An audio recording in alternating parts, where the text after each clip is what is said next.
Hi, I'm Tom Scarpello, Revology Cars, and this is car number 295, a 1968 Shelby GT500KR in silver vapor metallic with Cuoio Napa leather interior.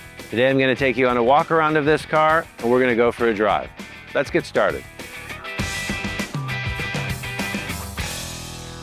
All right, 1968 Shelby GT500KR. Silver vapor metallic, not an original Shelby color, but it is an original Ford color. This is a 2008 Ford color. It appeared on several Ford models and some Lincoln models. Disappeared after 2008. Don't know why. It's a beautiful color. This Revology GT500KR is all original at the front, the hood, the front fascia, the fog lamps. Everything looks like the original 68 GT500KR. Back in 68, the Le Mans stripes were not available from the factory. If you see that on a 68 Shelby these days, someone installed them after the car was delivered. Normally, all the Revology Shelbys will come with a side stripe standard. The customer opted to delete the side stripes, so all you have at the side is the subtle badging, the Cobra Jet 5.0, which indicates that you have a 710 horsepower supercharged V8 lurking under the hood. Client opted for Magnum 500 wheels. This is a 17 by 9.5, which allows fitment of 275 section width tires, so plenty of tire contact patch here.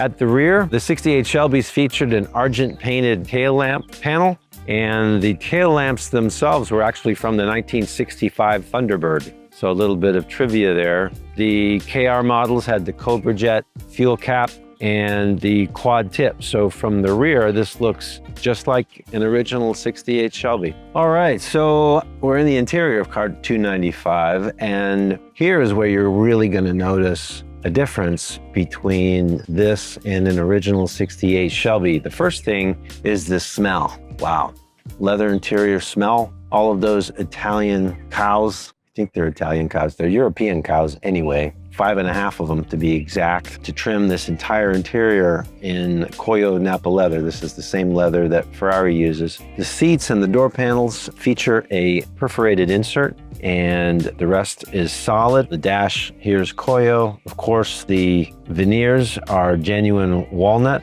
which is laser cut and fit. And this particular car is equipped with our optional square weave wool carpet, 100% genuine wool. So a very, very upscale premium interior, yet it does maintain the design aesthetic of that original 68. So it has the same theme, but significantly improved materials and craftsmanship.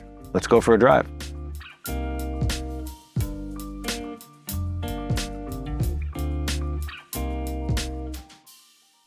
All right, we're off in car 295. So we published a blog recently on the resale value of Revology vehicles. We have a lot of data now from our certified pre-owned program. 37 cars to date have been resold to our CPO program, and a handful of cars on Bring a Trailer. So we looked at all of that data on resale value, and we calculated that the average time that someone would keep a car before they would resell it would be just under 2 years. The average mileage would be just under 1,500 miles. And the average retention of the original MSRP was 98%. So 98% of what they paid was what the resale value was, which is really a remarkable figure. You just don't see that for really any new car. I will say, there has been a significant increase in prices and valuations for specialty vehicles over the last 5 years since COVID, because COVID-related supply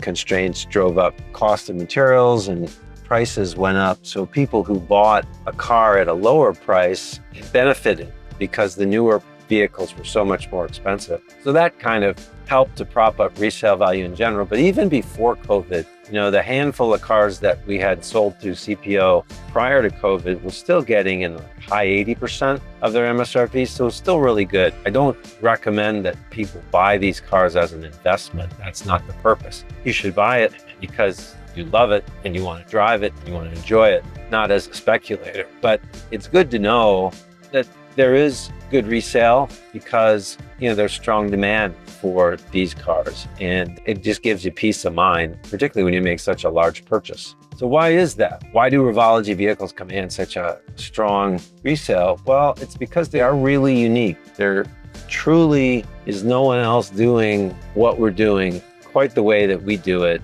And that is special. And it's not just the cars. I mean, clearly the cars and the way that we've designed, engineered, put them together is exceptional, but also the way that we handle our customer experience. You know, we have a warranty, a 1-year bumper to bumper warranty, a 2-year warranty on the powertrain, a 5-year warranty on rust and corrosions, comprehensive warranty, but we actually deliver the warranty. So a lot of people might say they have a warranty, but if it's really difficult to get warranty coverage, then it's not really that valuable. But we go to great lengths to make sure that we take care of the customer and that the cars are all right, because these cars are our reputation. All of these cars that are out in the market, driving around, they all collectively represent our brand, and we want them all to be right, and we want all of our customers to be happy. I think that philosophy is a big part of why the resale value is so high, why we have such high customer loyalty.